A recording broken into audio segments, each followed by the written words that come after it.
guys, it's here from Sarah's Theories, and today, guys, I am going to talk about the one, the only, the White Queen. If you all know what the White Queen is, it's basically like the story of three girls who become queens in their lifetime, or will be the wife, mother, or anything to the queen, to the king. And these women, as said in the title, men go to battle, women wage war. And if you don't know what waging war, what they mean by that is that they wage war against each other. And they do things that are very, very hurtful to them. So, yeah. I gotta say, I love this TV show for many reasons. I watched all the episodes just to figure out what was going on in the entirety of the movie, of the entire TV show. And the book also gives a lot of settings, so yeah, read the books or watch the TV show. This TV show was made in 2013, so it was a while ago, like almost 4 years ago, so yeah, but it was a good TV show either way. And it premiered on Stars. You can also go on demand or buy the entirety of this anywhere in your local store or buy it online. But let's get into the theory about the entirety of the White Queen. This is one TV show that's been on my radar since I started my YouTubing career. I have had so many questions about the TV show, like why did Edward choose this woman, Elizabeth Woodville, over all the women he had in his bed? Why did Richard choose to love his niece more than his own wife? Why did the children in this entire TV show start dying? And, could Richard really have won the Battle of Bosworth if Henry's so-called friend had not aided him at the battle? So if y'all don't know, the White Queen is basically like a real-life story of England's royal history from the 1400s, I guess, late to early 1400s. This was after the tyranny and, I guess, degradation of the previous king. And, England was in peril for Lancasters and, Yorks. Two houses, something like a Romeo and Juliet story. The White Queen does tell a lot. It's basically like historically facts, but some of the facts we don't know about, some things we don't think about. But technically the story probably, and even in history, it could have gone a little bit differently if things had not gone fatefully. Some of the story, if you ever watched The White Queen, you probably would feel bad for one of the characters, saying they didn't deserve this, they didn't deserve this. But I'd say Elizabeth somewhat didn't deserve what she got and did deserve it. Because sometimes she even caused pain to others. But let's get into the theories of the story. So, if you don't know, the White Queen is something you probably think Alice in Wonderland. No, it's English history in the late, maybe early 1400s.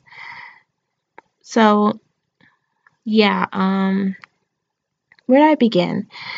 Basically, there are three girls who are worthy to be either become wives or mothers to the future kings of England. And these three women I will show to you as being,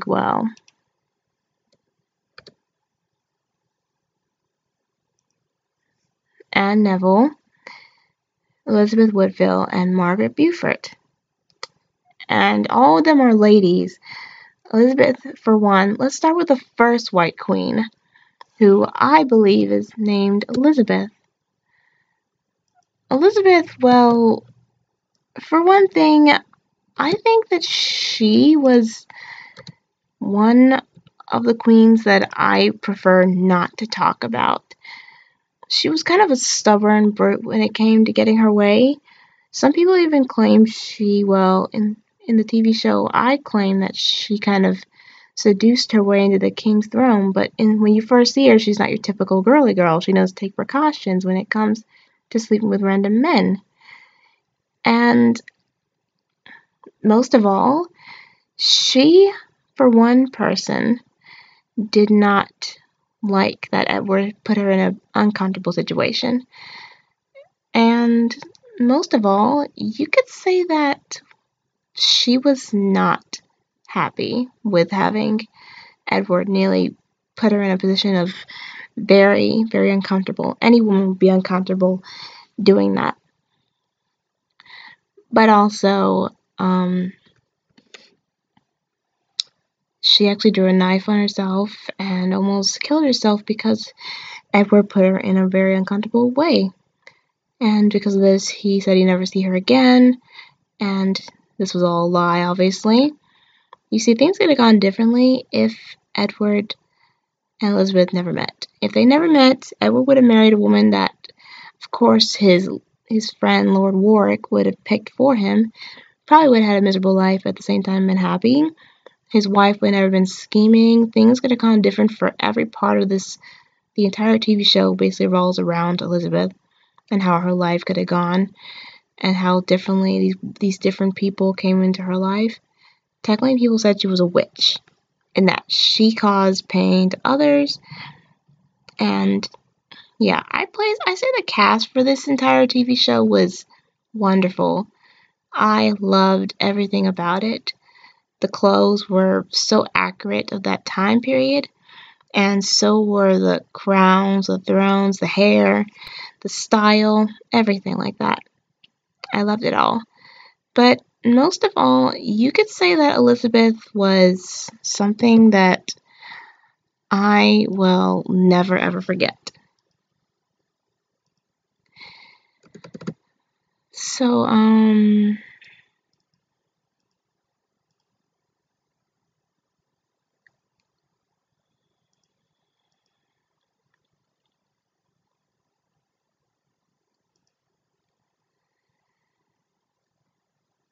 yeah, you could say that Elizabeth was not something that you really would want to mess around with.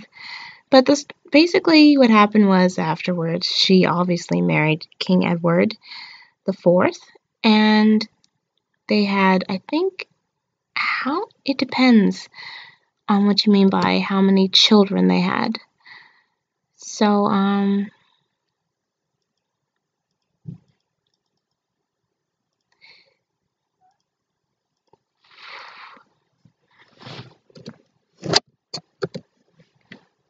you could say that they had 6 girls, maybe, and probably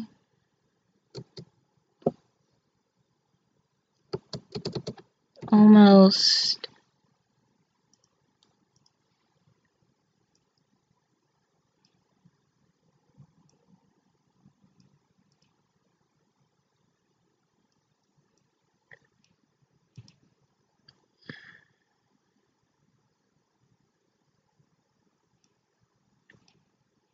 you could say they almost had like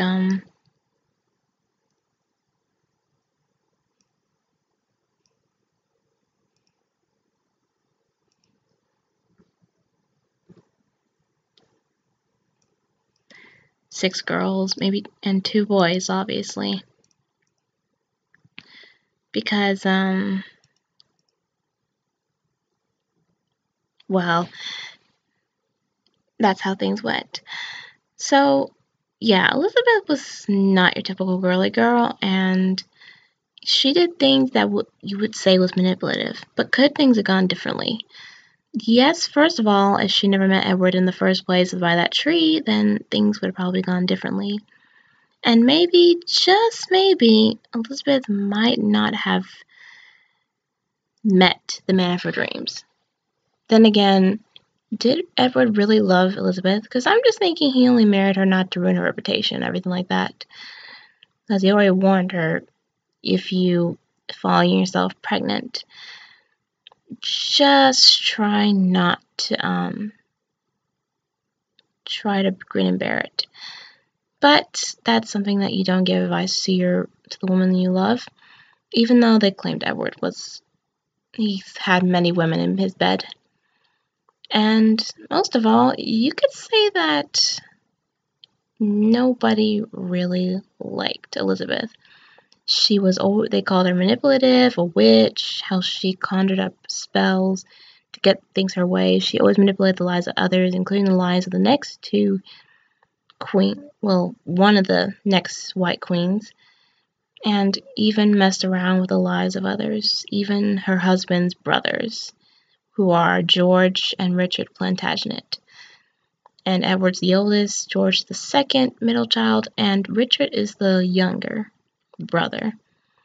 So, and she messed around with their marriages, did not want the Neville girls to marry off to, well, all the men. But really, Elizabeth never should have met Edward. You always feel sorry for her for having to live her life in darkness, but then again, she was manipulative all the time and always did not do things right. But yeah, you can think about what you want about Elizabeth. You can feel sorry for her, maybe even, or you can say that you like her. But she was never ever going to be anything more than the White Queen who was manipulative and horrifyingly awful to people, even conjured up spells that killed innocent children, and sometimes even caused the life of others to die, even curse others, which was really cruel to do. I can feel sorry for her as well, but I can also feel really like she didn't deserve all this. Everyone's lives would have gone better if it wasn't for her. So, yeah. Anyway, the next, you could call her the White Queen if you want, but I call her the Red Queen because what she wears is Margaret Beaufort. She won't become a queen, really. She's going to be the mother to the king, to the future king of England, who at the end of the book and film, TV show, if you want to call it, is Henry Tudor. Yeah, he won the Battle of Bosworth. You can read that in any history book if you want, unless you read through England's history, of course, of kings who have fallen, kings who have won battles, and all that stuff. So, yeah, she will be the mother to the next king, who will be the mother and mother-in-law to Elizabeth Woodville's, I think, second-born child. Yes, Elizabeth of York, who I'm going to talk about why I don't like Elizabeth of York at all, because she may have ruined the life of someone who deserved to live longer than 28 years. So, yeah. We'll get to that later, but we're going to talk about the last queen who actually lasted only a year maybe or two. And that is, besides Elizabeth Woodville, who lasted more than she normally would have, which is probably almost 16 years probably, for ruling as England's queen. This queen actually ruled for only a few whiles, and that is Anne Neville. We mentioned her and her sister Isabel Neville a few minutes ago. Anne Neville is, she's kind of like your typical girly girl. At the same time, she's really feisty and very independent of herself. She doesn't like being something that she's not, but she's an obedient child when it comes to actually listening to her father and her mother. But when it came to marrying herself off to Edward of Westminster, who was Margaret of Anjou's son, she was not happy with it. If you ever watched any of the White Queen guys, you would know that Anne Neville probably was the most miserable character in the entirety of the TV show. She was miserable because she was forced to marry someone she didn't love. She was also forced to be in her room all the time when her sister and her husband were literally guarding her because her father was dead, her mother was in sanctuary and would never come out, and her inheritance was so-and-so. But she can also be deceitful. You may see Aunt Neville as an angel with her beautiful yellow gown and beautiful clothes and the hair. But yes, she can be kind, and she was a kind girl and a kind mother and wife to Richard, they grew up together. If you don't know, in history, Richard and Anne actually did grow up together at the same home, which led to their friendship being more than that, and Richard ending up falling in love with Anne as they grew older. But let's get into Anne Neville's real story. Yes, she was a kind and loving wife and mother, but she was also very deceitful when it came to almost ruling a kingdom. At first, Anne Neville seems like your typical little girl, like crying for her mother, wishing to go to see her. So yes, but throughout the entirety of the White Queen and the rest of the few episodes we see left, Anne's not your typical girly girl anymore. She's not your typical little girl. She's grown up into a woman. And at this time, we see that she has She's evolutioned from being a little girl to being a young woman. And, well, what happens is that Anne ends up becoming very, very independent of herself. She cares more about the money and the inheritance, and Richard basically thinks that she's naive enough to believe that she cares more about the money and the power, and blaming Elizabeth Woodville for the death of her sister. She believes that her sister Isabel was poisoned by Elizabeth Woodville, but everyone calls Anne stupid and that she doesn't know nothing, but you can believe what you want, but Anne Neville, to me, she's not that stupid. She's actually a bright and very strong girl who deserved to be a queen. And she got her wish. She fulfilled what her father always wanted her to be, and mostly her sister Isabel as well, to be a queen. And Isabel did, and actually did become queen eventually. If you see throughout the entirety of after Edward IV's death, Elizabeth Woodville is thinking that everyone's going to turn against her and that she doesn't trust Richard, her husband's own brother. So she thinks that everyone's going to turn on her. So she takes her children, and they all go into sanctuary. And this is where we see that they're about to crown Elizabeth's older son, as king and him as regent, but who say that her son would execute Richard and Anne and their entire family when he is king and his mother is not by his side. And everyone believes she's still a witch because she can cause the death of others. And that she lied to Edward before his untimely death to promise to be kind and generous to them and get along with Richard. But that was obviously a lie, because if you hear what anyone, or basically Edward's mother say, she was lying through gritted teeth so Edward would die happy. And most people during this time period would do that. But in the end, they didn't crown Edward's son as king. They crowned Richard instead. Richard decided to crown himself. Him and his wife Anne were crowned king and queen of England, and their son to be Prince of Wales.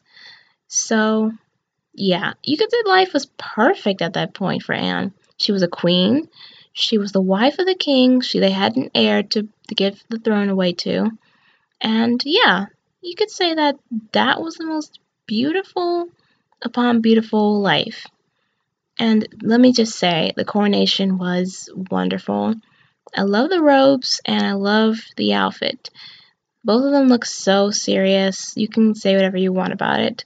But Anne Neville was probably my favorite character in all this entirety of the series.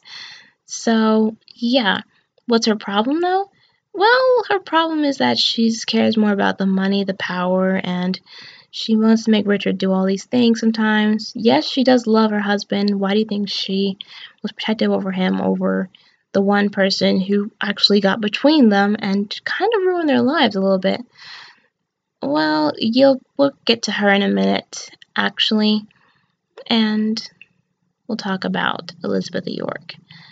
But if there's one thing I do not like, it's that Anne was kind of deceitful and hurtful towards basically the children of Elizabeth Woodville. She wasn't really that kind. She was kind to her niece and nephew and her own son, of course, what mother wouldn't be. But you could really say that Anne was not your typical girl. She was born to be a queen. She acts like a queen, keeps her head upright, doesn't let people try to get her down anymore. And besides, she has Richard by her side, so yeah, that's really a good thing. But the one thing that ruined this little happy ending is many things, bad things to happen. One, the war with Henry Tudor, which was upcoming soon upon the deaths of others. Not to mention Elizabeth Woodville plotting against Richard and Anne and the entirety of the royal family living in the palace because she believed that they were against her, and she was going to plan that Margaret Beaufort and her son, Henry Tudor, would marry her daughter, Elizabeth of York. And when Richard heard about this, he was not happy that his niece was being married off to someone she didn't love, and that if they joined their houses together, then they would be unstoppable against Richard and Anne. So, what happened?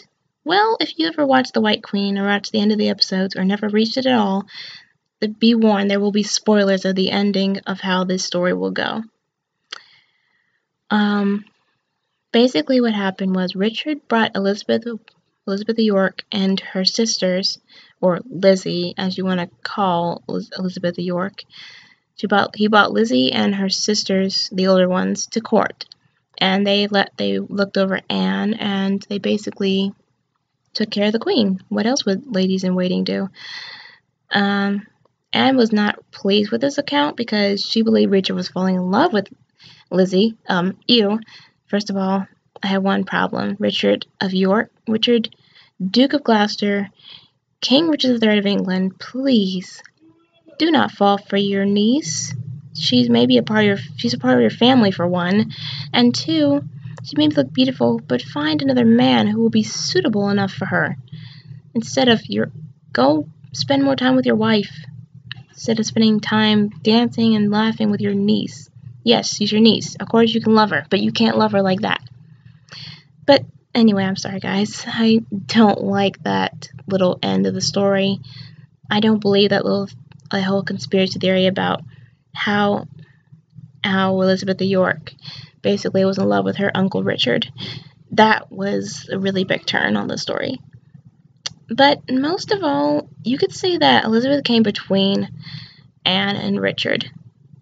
And what happened next is really terrible, guys. So if you all heard this before, or you never heard it before, be warned, this is a spoiler. Okay. Toward the end of the book, or the TV show, well, we see that Anne is troubled by looking at Elizabeth, wishing she would leave. And when Elizabeth does go, her sister, Cecily, tells her mother that Richard is basically falling for her and is thinking of leaving Anne, and she thinks that Elizabeth is wrong for doing this and embarrassing the crown and the queen. But Lizzie ends up telling her mother how Richard loves her and how he plans to divorce Anne and basically marry her and crown her as Queen of England. But technically this really could not happen. You see, I don't know how British royalty worked back then, but I do know for one thing, if you have an heir, here's one thing you should know about kings and queens. One, there was no such thing as divorce back then. Technically, there could have been an abolish of the marriage if you could not bear a child. So, yes, the marriage could have been abolished, or you could have divorced. Okay, I take that back. You can divorce people back then. But technically, royal marriages lasted longer than even regular marriages would have. Divorce wouldn't have been a choice back then. You couldn't divorce the woman you were married to as a royal. And yes, technically, Anne and Richard they weren't married into royalty, because neither were royal from the beginning. Both were one was a duke and the other was a duchess. And so, yes, they were duke and duchess before, so technically they weren't born into royalty at all. They didn't marry into royalty either, because neither was royalty. They only just took the crown for themselves. But even though they took the crown for themselves, guys, technically their marriage and the crown that they took, they are now royalty. So that's a royal marriage and that's a royal life. And most of all, they were basically already married for almost 10 years. If you crunch the numbers, that means that Anne was 18 when she married Richard, and for 10 years, and their son was 10 years old. So crunch the numbers, that's 28, that's the year age she was, 28 years old. Anne was only 28 when she became queen, and she and Richard lived a long, happy life. They only were king and queen for like, I think, a year, maybe two, and that was probably the best thing. They ruled for 2 years. That's probably longer than any queen or king can probably rule in this kingdom. Apparently, England was a breeding ground for who wants the crown, who wants the crown, waving the crown around like it was freaking lollipop in the air, and people were desperate for sugar. So, yeah, but royal marriages don't work like that. I think that you have to like the person you're married to in the royal family, like the arranged marriage to a person you were married to. You have to stick with that person for the rest of your life, no matter if you hate them, you love them, or not. You can learn to love them, or you can learn to hate them. Doesn't matter. Anne and Richard were already married before any of this, before they became king and queen. So yeah, they were basically a happy couple, and they knew each other for a long time. That's a perfect marriage. Like anybody in England at that time probably would have wanted to have known someone they knew their whole life and marry them, boy and girl and boy. So yeah, but technically there's one problem. Yes, the divorce thing could have happened, but the royal family, technically you could not divorce the queen, because yes, you can cut off her head and you can execute her for treason against the king, even plotting against her own husband. And yes, you can divorce her, but you cannot divorce her for one reason: an heir. If a queen provides an heir to the throne, one or more, basically if you have one boy or two boys, even three, you cannot divorce the queen, because she's not barren, or should I say it cannot conceive children, if that's what you didn't know what barren meant. So Anne obviously was not barren when she gave birth to Edward. So technically, Richard, even if he divorced Anne, I'm pretty sure their son would not approve of Richard divorcing his own mother, his own father divorcing his mother, and having to live with his stepmother, who is technically his aunt, and who's technically his aunt for so many reasons. Technically, he'd be marrying his own cousin, and that would be very, very wrong for many reasons. Your father's marrying your cousin, and you're just okay with that. Well, no. Technically, Richard shouldn't never even have tried to even divorce Anne, because for one thing, they were totally in love at the beginning when we first see them, and their marriage, the marriage episode. So technically, if Richard divorced Anne and married Lizzie, then I'm pretty sure that would be disgrace to the crown, because technically, if they have one son that is an heir to the throne, so Richard really could never have divorced Anne in the first place. They obviously have an heir to the throne, which is their little Edward, and technically, even though Richard was in love, his feelings do not matter right now, because he loves Anne, yes, but he obviously is falling in love with his own niece, Lizzie. So even if he did marry Lizzie, it would be a disgrace to Anne, and who's to know, she could have taken the heir to the throne away from Richard. Technically, I don't know how custody works back then, but I'm pretty sure Anne would have probably taken Edward far away from there. She probably would have hated Richard for what he did. After all, he sacrificed so much just to get her out of the prison that she was in a long time ago, and get her to a place of happiness, which is by his side and in his arms, and safe. And he promised to keep her safe, and he said he loved her. And technically, yes, Elizabeth is younger, but Anne is also probably close to the age of Richard, who was probably like 34 at this time. So yes, technically marrying a younger girl, especially one in your family, that's kind of wrong and kind of sick in many ways. And most of all, I gotta say that Anne and Richard totally belong together. Hashtag Anne and Richard. So, yeah, that's how royal marriages should really have worked back then. I don't know if they work now, but obviously the 21st century, you can marry whoever you want. William and Kate. So, yeah. Elizabeth of York came between Richard and Anne. Throughout the entirety of the rest of the TV show, close to it, Anne Neville is like repulsed having Elizabeth there. And close, and as literally Richard is really disgracing Anne because he literally asked Elizabeth to walk into the dining room with him because of a fight they had earlier that day. And Edward apparently is sick. So, yeah.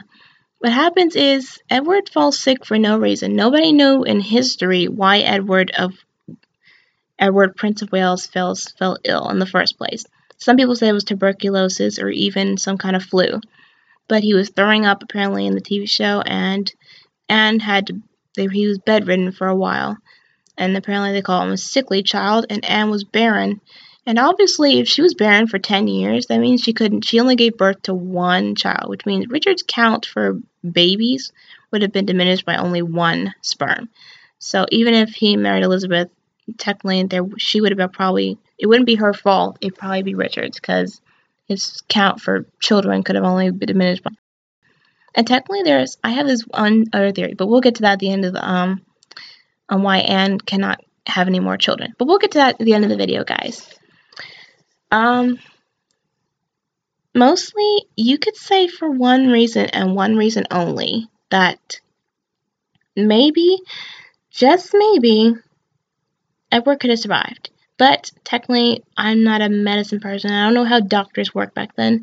But for one thing only, there's one thing that happened. Edward died for some reason. As they were walking toward dinner, Richard and Anne literally running down the hallway, Edward was dying, and then he officially died. And even though you can command him all you want, Richard, he obviously was dead.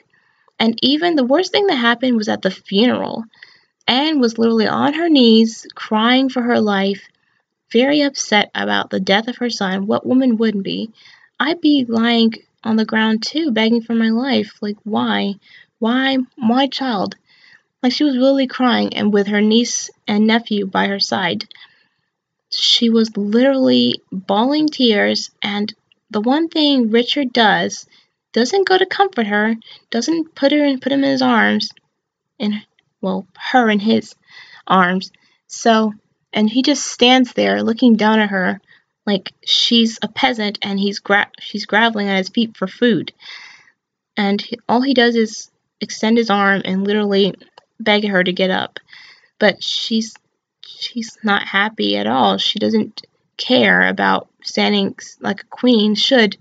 And this is where basically Anne blew a gasket. Of all the time, from the beginning of the TV show, she's your little girl who's going to cry and be upset. But she ends up toughening herself and ends up actually, when she becomes a queen, she toughens herself and acts like a regal woman should, because Richard was by her side, and she helped him out, helped her. She helped him, and he helped her. And because of that, because of him and her being the great love couple that they are, and being happy to be themselves, Anne was a tough girl, especially since she had everything she wanted. But towards the end of the TV show, she goes back into her regular self as being the little girl that she was, crying on the floor. When Richard actually is saying, probably in his own mind, act like a queen you should be acting like a queen, standing there, yes, crying, but also being a little bit heartless. Technically, that's what queens were supposed to do. They were supposed to just stand there and look like they didn't care, like they were being heartless, just patting their eyes like it was fake tears. But Anne was not gonna fake tears this. She was upset to lose her only child, and that was really douchey. But the most douche part was this. Lizzie grabbed Richard's hand, and Lily looked at her and was like, "What? You're gonna go to her instead of come to me?" The only person who helped her was Sir Thomas Stanley, who was actually Margaret Beaufort's second husband, throughout the entirety of the TV show. And literally, they were very upset to lose the only heir to the throne. And in the rest of the TV show, Anne is literally depressed and literally in grief so much she doesn't care about her life anymore. She's losing her husband, and Richard is begging for her to like get back up and keep moving on, keep moving forward, saying they'll have even more. But Anne says there's no point in even touching me anymore. What she's really meaning, guys, if you didn't understand what she meant by that, is that she doesn't want to have sexual intercourse with Richard at all. She doesn't want to sleep with him at all, and she doesn't want to share the same bed as him anymore, because there's no point in them sleeping together anymore, because he's obviously in love with Lizzie, and he wants to spend his time in bed with her and not with his own wife. And how basically how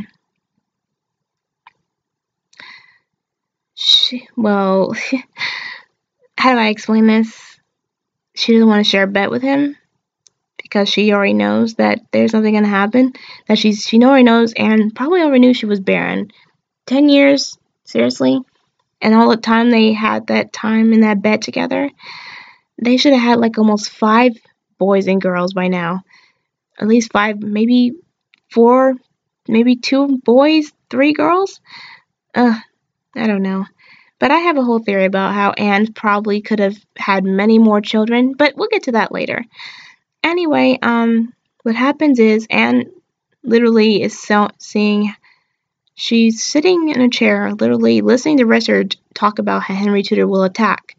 At first, we see that Anne is not caring at all. She and Richard obviously are not sharing a bed anymore because she requested it and said that she didn't want to.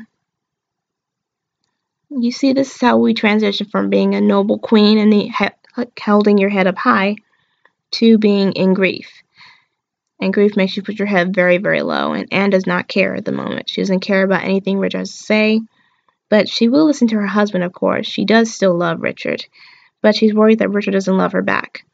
And in this process, through grief and through very much everything, seeing Elizabeth getting all these new clothes and everything, preparing like she's going to be queen someday, Anne falls ill. And in this illness, we see the last bits in Anne Neville's life, that an eclipse happens the day that she's about to die. And what happens after that is Richard comes in literally saying, have you seen what's going on outside? And yeah, of course, the people of England have never seen a solar eclipse before. They think it's the end of the world, or that it's basically, technically, there's only one thing I have a problem with that. Don't look at the damn sky. What's wrong with you people? Why are you looking at the sky during a solar eclipse? That's what these shades were made for. Well, technically you're not supposed to look at the sky at all when a solar eclipse happens. Why their eyes didn't burn out of their sockets, I will never know. The logic in that TV show is so wrong. Though the historical part is accurate, the logic for the solar eclipse is so wrong. But what happens next is Anne dies after she says that she's basically, when she says that I can see my father and my son, she's basically looking towards the light and seeing their spirits, literally. When people die, if you didn't know, guys, people die, they see a bright light, and that light is where, and standing in front of that bright light, that's basically heaven. And when people are staring into that bright light, they can see the souls of the people that they've known in their previous lives, their loved ones, their husbands, fathers, mothers, brothers, children, anyone. And they'll be waiting, and they'll be basically waiting for them to come toward that light. So Anne basically dies at that point. And she will be the last White Queen, well, until the next TV show, The White Princess, of course, where Lizzie ends up marrying Henry Tudor. If you all haven't watched that, it came out like this year, I think. So, yeah. As for the rest, you could say that, Anne Neville was the last of the White Queen in this entire TV series. Richard and Lizzie obviously had intercourse together by the end of because we see that Henry, if you've ever seen The White Princess, guys, you would see that Henry said that, oh, well, I can't say the word, the W word that you all know, but who lay with his enemy before the battle. Basically, Elizabeth of York, or Lizzie, as you want to call her, we're just gonna call her Lizzie. She laid with. She basically had intercourse with Richard before the battle, and this obviously is seen. I didn't watch the last episode until now, and yesterday, maybe a few months ago, I think. I haven't watched Stars in a while, but I know that she did officially lay with Richard before the battle. So that was a point why she wasn't pregnant. I'll get to that. There's this whole theory I have about how basically the queen's lives work and how that works. But yeah, let's get to the next one. Okay, so yeah, those are the books, guys. If you want to go buy the books, they should be at Barnes & Noble's bookstores and all that stuff. I bought The Kingmaker's Daughter. I couldn't find the Red Queen or the White Queen, but I already know the story and how it goes. But let's just talk about the one thing I have a problem with, most of all. The last thing. I have many problems with this TV show in general. One, let's talk about the barren part about Anne Neville. Anne Neville, okay, here's one thing that could have happened. Anne Neville technically could obviously bear a child.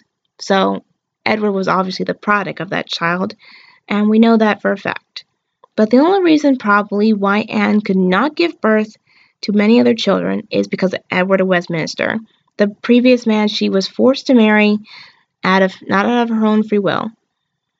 If you all seen The White Queen, you would know this. If you didn't, you have to go watch the White Queen episode before all this. And it should be the one with Margaret of Anjou in it. So, what really happened was Edward was forcing himself on Anne, and that you never know what kind of other man that you marry. You don't know what kind of other diseases they could be carrying. And if any of you have watched or read the books, you all would know that Margaret of Anjou and her son have been in exile, for a long time in France.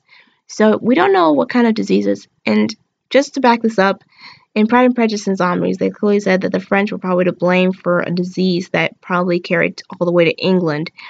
And I don't know how English fevers or flus work, but I'm pretty sure they got a flu epidemic going on right now. And basically, the French could have carried any disease.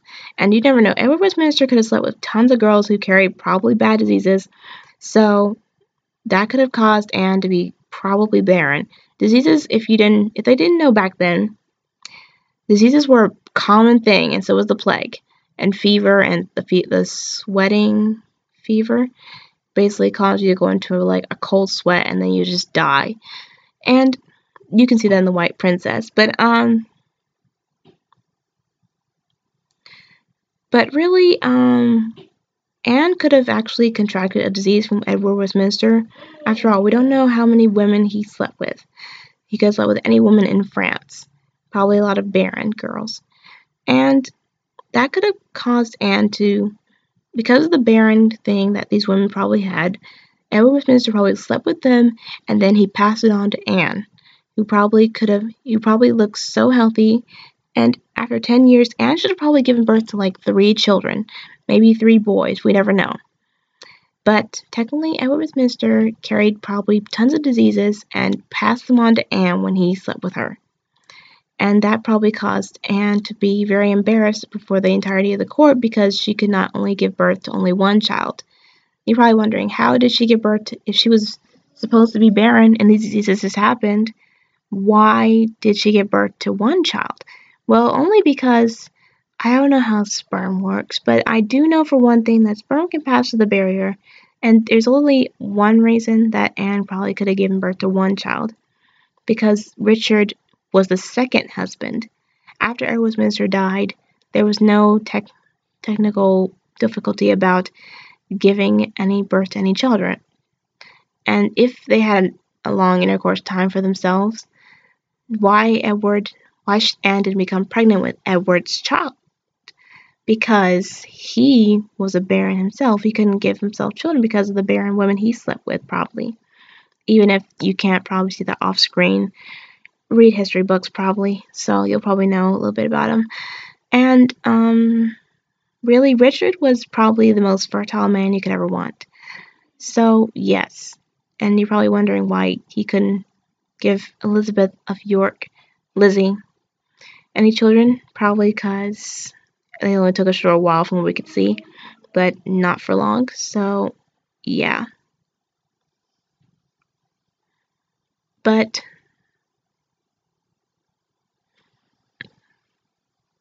um, what really could have happened is that Anne could have given birth because Richard was probably the only guy who didn't sleep with anybody, and obviously his sperm was clean, and he didn't sleep with anybody. Obviously, there was no woman in there. His eyes were only on Anne. And yes, of course, Anne probably, and like diseases work, they can be passed on to different people. So when Anne and Richard slept together all that time, of course, Richard passed the sperm to her, which gave her the opportunity to have one child. But because Anne probably passed what Edward Westminster gave to her to Richard, that's probably caused him not to have any babies with Elizabeth, and probably what caused Elizabeth not to have a baby at all or be pregnant. And even if she was, she probably could have had an abortion, or she probably would have kept the child, of course, but would have been a bastard, as they say in England.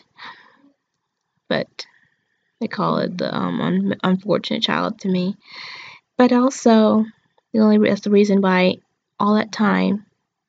But also, you're probably wondering that could have the barren part, where Anne could not have any more children because of Edward Westminster, could have been happening.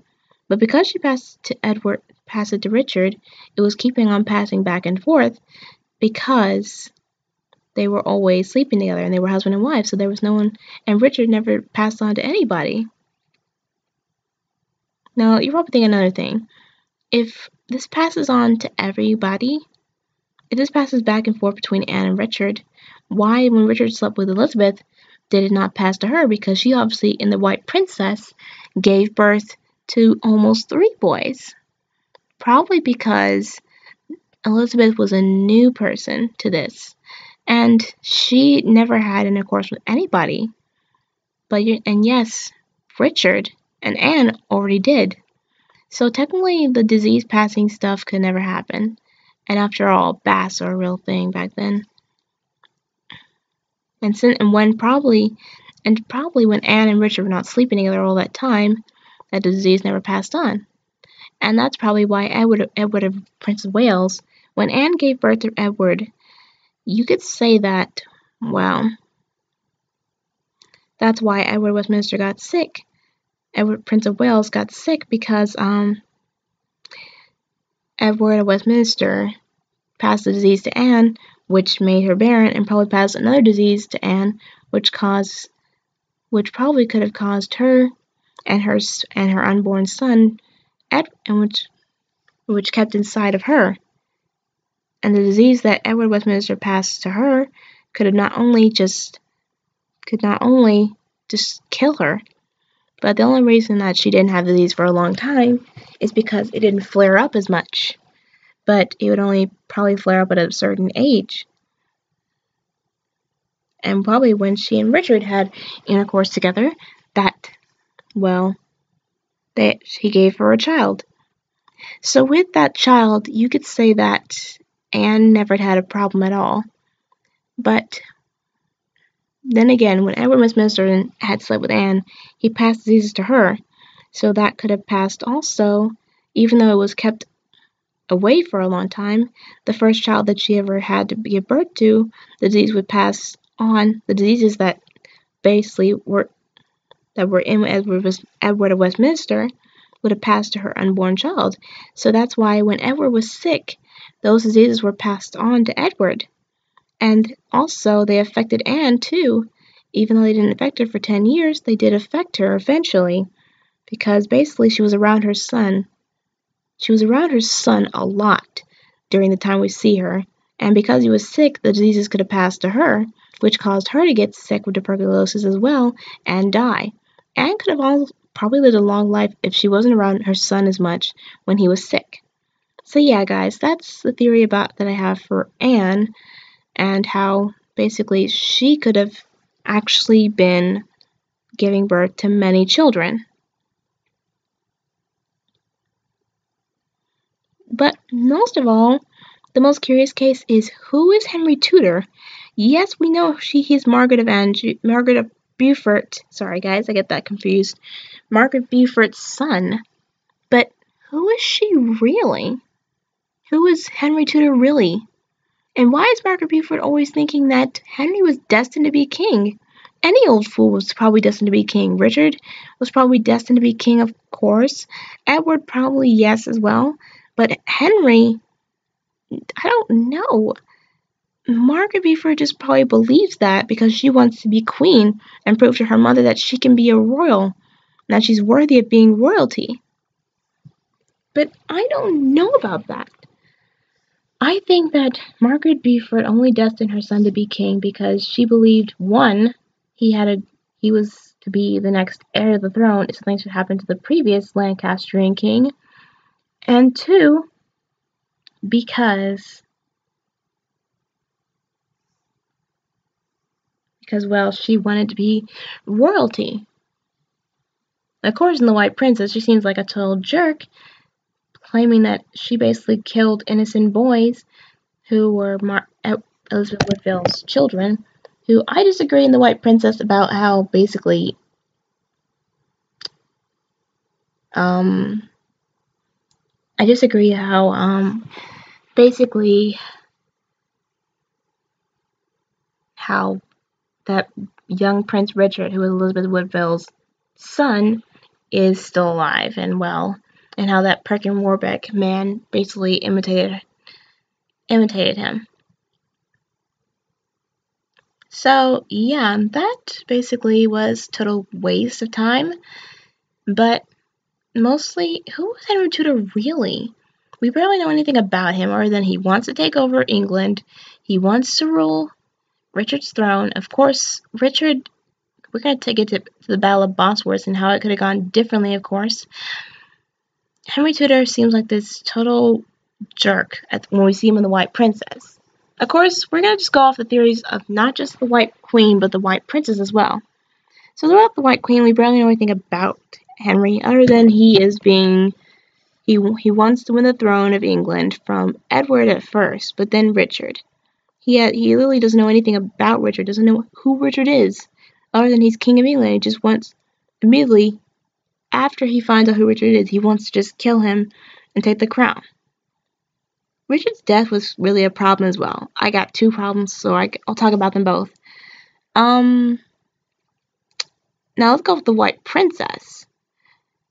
So, Henry Tudor seems like a total jerk from what we see in The White Princess. If any of you watched The White Princess, it probably came out this year. I forgot. But it's really about Elizabeth Woodville's daughter, Lizzie, and how she marries King Henry Tudor. So, yeah, Henry Tudor seems like a total jerk. He literally forces himself on Lizzie, before they're even married, which is rape in my materialization, because he doesn't even love him, and how she literally wants to rip the baby from her tummy because she doesn't even want to tell Henry about the baby. After all, he forced himself on her all the time, and Margaret Beaufort was not helping because she said that it was her duty and her destiny. Lizzie obviously is not happy at this point because she literally has a serious face that her mom has for this photo that I have from the White Queen TV show. The serious face. How she is literally keeping the stern face of anger on her face for them killing Richard and basically taking the crown, which was rightfully hers, and the man that she loved. So, yeah, that was not the pleasant thing to do. Lizzie was not happy at all. Plus, the clothes in The White Princess was not as accurate as I would have hoped for the White Queen. But, yeah. You could say that Lizzie was not as happy as you probably would have expected her to be. And Henry Tudor just seems like a total jerk, and he deserved that slap in The White Princess, guys. So, yeah. Henry Tudor seems like a total jerk at first. Of course, he obviously has a terrible past. We don't know who his father is, other than he was probably a horrible sinner. And he's being forced to marry Lizzie, of course.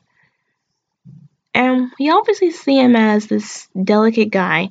Of course, he doesn't like Elizabeth at all at first, and she tries to win his trust by manipulating him, and obviously being on the side of York.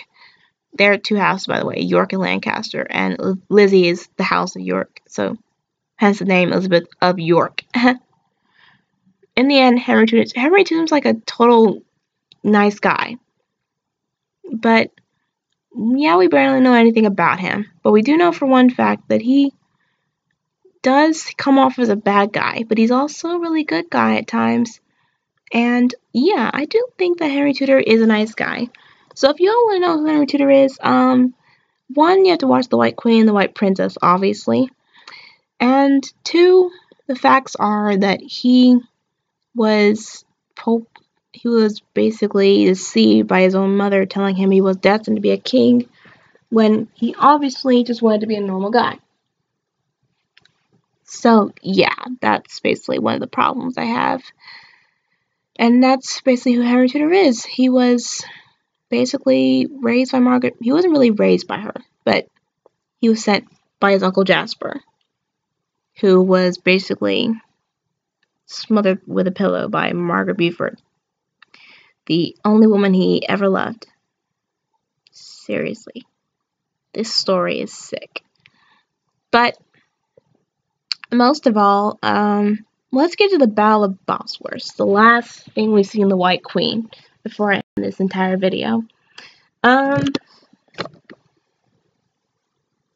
Let's just see. The two problems I have is basically the betrayal of Richard and his death. The Battle of Bosworth could have gone different ways. Henry, for one, was obviously outnumbered by Richard's army, which was the royal army, which was bigger than Henry's. It's like the freaking French Revolution, or the Russian Revolution for that matter. It's like having a little bitty amount of peasants and the entire royal army basically fighting against the revolutionaries. It's like Marie Antoinette and Louis XVI of France, fighting with their army against the peasants, pushing them back away from the Palace of Versailles. But we'll talk about that later. I'll talk about that in another video. Henry Tudor was outnumbered by a lot. Richard's army was vast and big, and Henry was about to be defeated. And Henry and probably Richard would have probably married his niece and had many children and other heirs to come. And yeah, England's history could have gone differently. But no. Henry's mother's his stepfather, basically, who obviously could have joined Richard's army and outnumbered him, and outnumbered Henry from 5 to 1. He ends up joining Henry's side for Tudor, realizing that Richard could probably win and he would lose everything. And he ends up joining Henry's side and defeating Richard. And Richard ends up dying by a horrible death, by people slicing and dicing at him and literally just killing him from the inside and stabbing him with swords, and he has no way out. And I guess they strip him of his clothes and literally slice him in half. And well, from what I see in The White Princess, from fade scenes, and from what I see in The White Queen at the end of the entirety of the TV show, Richard literally is stripped of his clothes, sliced and diced alive, and literally eyes wide open, mouth wide open, dies, even though he's bubbling at the lips with blood. And he's literally kicked under the dirt. If you all know, Richard III's remains were found underneath the concrete of England, literally buried underneath dirt. And because basically what happened was they basically digged a hole alive and literally sliced and diced Richard alive. And he died being buried underneath all the dirt, even though he was still breathing, even after being almost stabbed like a lot of times. He was literally buried alive with just nothing but his bare skin, with nothing on, obviously. So yeah, and they took the ring from him and the crown that was on his helmet, and basically crowned Henry as King of England. So yeah, that was the biggest problem for me. And what happened really was Elizabeth blamed Henry for the death of Richard. And basically Henry actually admits that Richard he deserved the crown more than Henry did. Henry didn't know anything about being a king. He actually admits that Richard should have married her, should have loved her. He should have survived. And that Henry should have never taken Richard's place as king of England, because he was deceived at last. He finally realized after his mother Lily declared that she killed the boys in the tower, that he was deceived by her to become king. Not necessary sacrifice must be made, even though in the White Queen she says that she doesn't want to kill these two innocent boys.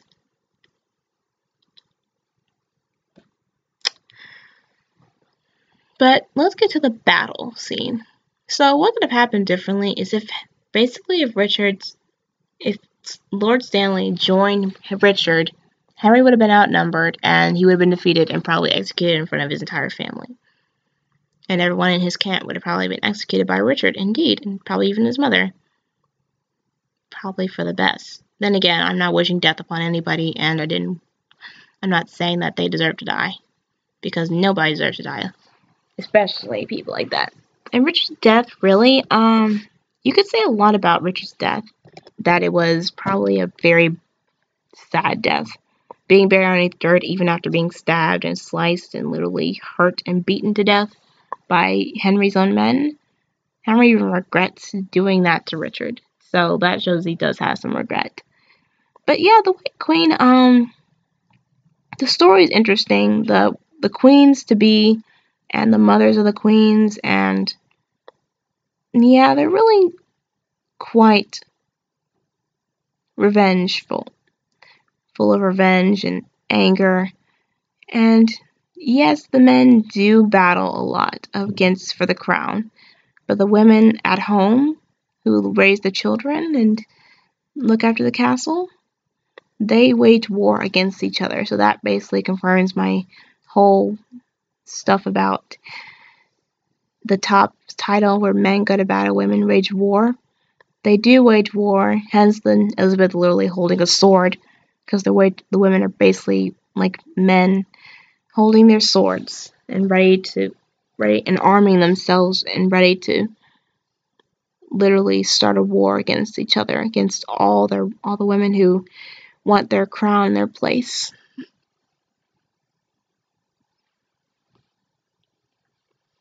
So, yeah, that confirms everything I just said about the women wage war. All women wage war against each other and their men and all that stuff. So yeah, guys, the one thing I have left is the rings. Why is it not a coincidence that the ring that Elizabeth is wearing in this photo is in the shape of a crown? Is that just a coincidence that she confirmed in magic? That she obviously had a fate and a destiny to be with Edward? Besides, I can only picture all three of these queens, Margaret, Elizabeth, and Anne, literally having swords in their hands and beginning and ready to fight against a war, like they're the men in their stories, like they're kings. They're in their own rights. They might as well be kings because they obviously start wars on their own terms. And Elizabeth started a war when she first walked into the room, and everybody started hating her against her own will, and she started a war that she will never end. That she probably would have never ended, even into her last breath in The White Princess.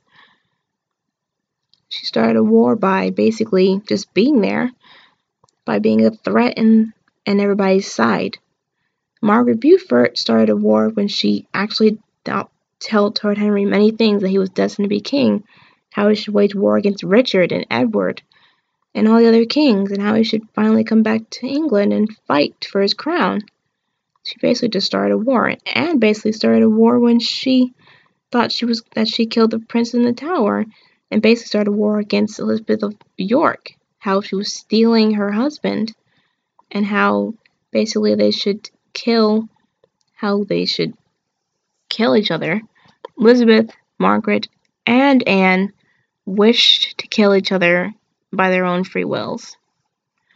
Anne literally said that Richard should execute Elizabeth of Woodville. Even though Anne doesn't act like, one more thing, guys, even though Anne's a queen, she is a queen, she knows that. She has to literally ask permission. She's still acting like a child because she asked permission for Richard to execute Elizabeth of Woodville, and says that you have to do this. And then she acts like a queen because basically what I just said, she's literally commanding Richard. She's like a king in her own right because she's literally commanding Richard to execute Elizabeth Woodville. And even though Richard is the king, it's so funny because Richard's the king and she's acting just like a king should. Why would you command the king even though you're acting like a king? That's the question today, guys. Why would you command a king to do this and that? You command somebody else, especially your husband, the king, to do this and that. No, the women literally freaking command their husbands to do this and that, even if they're king or not. Command them to do this and that, to kill innocent people. Like literally, if you put an entire clip, Elizabeth Woodville says, you have to execute this and this person. You have to execute George for what he's done. And says that you have to execute Elizabeth Woodville for witchcraft, for committing treason against us. Lily says that when they're on, like, where they're on progression. And Margaret Beaufort, Lily says that you have to follow Henry. You were bound to Henry. So, yeah. You guys, yeah, you could say that the women do wage war against each other. All three of these queens wage war against each other. So, yeah, guys, that's my entire video for the day about the White Queen. I will do another video about Marie Antoinette soon. I'm thinking maybe we'll talk about the history of Marie Antoinette and what she basically happened, how things probably could have gone differently. And we'll even talk about the movie that came out like a long time ago in the early 2000s with Kristen Dunst in it. So, yeah. If you all want questions like why only 3 White Queens, why this, you have to go look either in history book, watch The White Queen, or watch The White Princess. That's my theories about the White Queen in general. But what do you guys think? Do you think that maybe the White Queen could have gone differently throughout, not just in history, but in the films, the TV shows, and even the White Princess? Do you think that Anne Neville could have been not barren?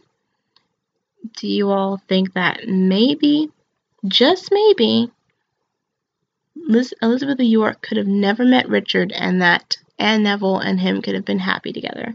Do you think Elizabeth didn't deserve Edward? Let me know what you think down in the comment section below. And guys, please subscribe to my channel. I'm trying to go for a goal of 39 views, maybe even 100. So, yeah.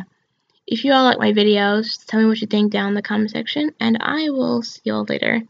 But also, I recommend go watching The White Queen, and maybe then you can actually confirm my theories for me. So, yeah, guys. If you have any more questions, just talk to me through live stream in my next video, and even talk to me in the comments, and I will try to answer your questions. But that's all for my theory video today. I will do another video later on tonight, about the Queen of France, and how basically Marie Antoinette's story could have gone a little bit differently, even the movie a little bit. And by the way, who's your favorite White Queen character? Man and woman. My favorite is Richard and Anne. I will not get tired of seeing them hashtag Can and Richard on Twitter. Also, yeah, guys, tell me what you all think about that. By the way, if you all did not notice, there are some people from other TV shows that you could have probably spotted in The White Queen if you guys watch it, including Arthur Dovell, from Doctor Who. So, yeah, he was Buckingham, if you all didn't notice. Just watch Doctor Who and watch The White Queen, guys. I recommend going watching both of those, and see if you confirm what I've just seen. So anyway, guys, I will do another video later tonight, but this is the end of the video for today. So this is the White Queen, and remember, women always wage war against each other. I'm Sarah from Sarah's Theories, and I will see